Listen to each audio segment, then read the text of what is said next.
It was a chilly autumn evening. The cold wind rustled the fallen leaves, casting flickering shadows under the pale moonlight. Anvar was returning from a long journey. He pulled over his car on the side of the road, staring at an old, unmarked path leading into a dense forest. His GPS had stopped working, and his phone showed no signal.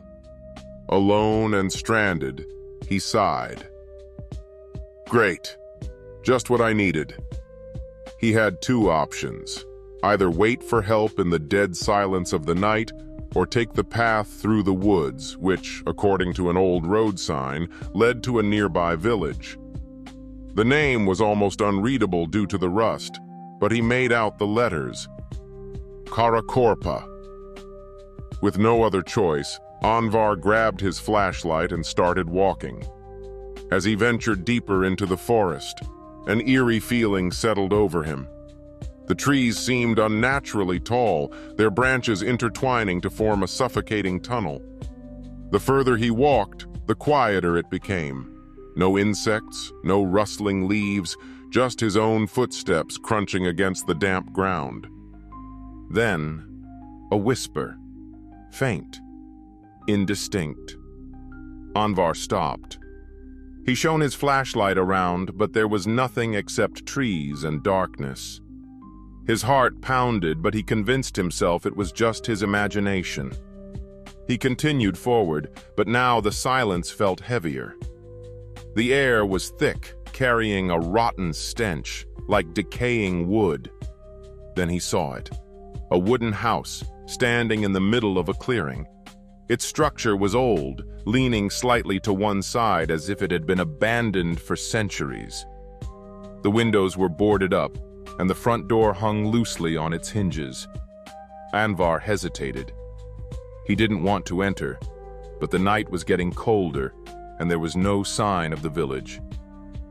Maybe he could rest inside for a while. As he stepped onto the porch, the wood creaked beneath his weight. He pushed the door open, revealing a dark interior. The air inside was thick, suffocating. Dust particles floated in the faint moonlight, seeping through the cracks. Then, footsteps upstairs. Anvar froze. He wasn't alone. The black guest arrives. Holding his breath, Anvar turned off his flashlight and stepped back. He had barely processed what he heard when a shadow moved on the staircase. It wasn't a normal shadow. It was too tall, its limbs unnaturally long and thin. It stood at the top of the stairs, facing him. Though he couldn't see its face, he felt its eyes on him, cold, hungry. Then it whispered, low, distorted, like a broken radio. "You shouldn't have come." Anvar's blood turned to ice. He bolted for the door, but as he did, it moved. One moment it was at the stairs, then in the blink of an eye it was behind him. A cold breath brushed against his neck. "Stay." Anvar didn't look back. He threw himself out of the house and ran blindly into the darkness, the endless road. Branches scratched his face, his lungs burned, but he didn't stop. He didn't dare. He could still hear the whispering. It was in his ears, in his mind. "You can't leave." He stumbled, falling onto the dirt, gasping for air. He turned around. The house was gone. Only the trees remained, stretching endlessly in every direction. The path that had led him here vanished. No signs, no landmarks, nothing. Then, a breath behind him. Cold, rotten. With shaking hands, he turned his flashlight back on. The beam flickered, and in that dim, unsteady glow, he saw it. The black guest.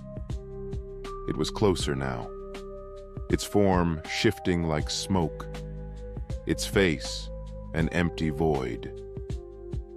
Anvar screamed, but no sound came out. His legs refused to move. His body was no longer his own. "Stay." The whisper was inside his head now, wrapping around his thoughts like a suffocating fog. The last thing he saw before the darkness took him was its arms reaching for him. 5. The Forgotten Village. Days later, a group of travelers stumbled upon a deserted car by the roadside. The doors were open, the engine still warm, but no one was inside. No footprints, no signs of struggle, just silence. The village of Karakorpa? It had never existed. But the Black Guest? It was always waiting for someone new to arrive.